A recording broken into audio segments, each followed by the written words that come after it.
Market તમે જોઈ રહ્યા છો, આપણે ફ્રાઈડે પણ જોયું કે એક થોડું નરમ ગરમ માર્કેટ હતું ને આજે જોઈએ તો આજે સારું એવું દબાણ સાથે જ માર્કેટ ખુલ્યું હતું ને એ દબાણ વધતું ગયું, એક ડેફિનેટ રેન્જમાં ચાલી રહ્યું છે. તમને શું લાગે છે કે આજે એક માર્કેટની એક રાહ હતી કે થોડું કરેક્શન કન્સોલિડેશન થવું જોઈએ, આ એ પીરિયડ છે અને આ કેટલો લાંબુ ચાલી શકે છે? ગુડ આફ્ટરનૂન પ્રીતિ. અને આઈ થિંક જે પોઈન્ટ ઓફ વ્યૂથી આપણે અત્યારે માર્કેટને જોઈ રહ્યા છે એની અંદર one of the important point I think આપણે એ રીતે જોઈ રહ્યા છે કે જે સ્ટોકને તમે જે સ્ટોક્સને તમે ગેનર તરીકે જુઓ છો વર્સિસ ધ લૂઝર્સ, પર્ટિક્યુલરલી ઇન્ડેક્સની અંદર, એની અંદર આઈ થિંક ધ લૂઝર લિસ્ટની અંદર જે સ્ટોક્સ છે તેનો કદાચ વેટ સિગ્નિફિકન્ટલી વધારે છે. એને કારણે માર્કેટના ઇન્ડાઇસીસ પર આપણે આનું એક દબાણ જોઈ રહ્યા છે. હું આને એક ટિપિકલ બિહેવિયર માર્કેટનું જોઉં છું કે જ્યાં આગળ after the result season the players are shifting their portfolio, rotating their portfolio from some of the high valuation, some of the matured valuation કંપનીઝમાંથી નીકળી અને portfolio is being shifted into some of the high growth areas, though selectively. અને એને કારણે કદાચ થોડું ઘણું માર્કેટમાં ત્યાં દરેકમાં ઇન્ડાઇસીસ લેવલ આપણે પ્રેશર જોઈ રહ્યા છે.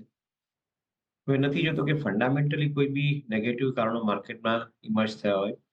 On the country I believe કે થોડું ઘણું પ્રાઇસ કરેક્શન સાથે સાથે આવે જ્યારે પોર્ટફોલિયોની અંદર શફલિંગ ચાલુ સ્ટાર્ટ થાય અથવા રોટેશન થવાનું સ્ટાર્ટ થાય ત્યારે જે બી પ્રાઇસ કરેક્શન આવે એમાં સિલેક્ટિવ કંપનીઓની અંદર કદાચ તમને ઓપોર્ચ્યુનિટી સારી મળે. So I think take the actual example from whatever I have explain. Bajaj Finserv, Bajaj Finance જેવી કંપનીઓ જે આજે માર્કેટમાં જ્યારે આખું માર્કેટ નેગેટિવ છે ત્યારે પોઝિટિવ છે. આપણે આઈ થિંક પાસ્ટમાં જ્યારે આ સબ્જેક્ટ પર વાત કરતા ત્યારે એક પોઈન્ટ લીધેલો હતો કે નાવ ઇટ ઇઝ ટાઈમ કે અહીંયા આગળ આ કંપનીઓને બાય કરવાનો સમય છે, કારણ કે market has been giving this companies at a discounted valuation to a certain extent. And we probably thought that contrarian play કરવો છે હિસ્સાની અંદર. I think that worked well. Today you see, I think those companies are responding well. Similarly, Tata Motors is another classic example. I think was neglected for a long period of time, has now started moving because of whatever good reasons that we are now talking about. Similarly, જ્યારે ટોપ line કંપનીઝની અંદર જ્યારે આવા corrections આવતા હોય ત્યારે મારું એવું માનવું રહેશે કે I think it would be a buy opportunity in the correction. So we'll have to wait and see. I think currently our preference would go towards corrections happening in some of the metal commodity companies.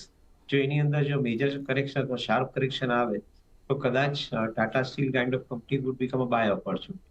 So we will look at contrarian buy at this point of time. In summary to this entire discussion, we will look at the opportunity in contrarian buying in this market because long-term trend remains intact.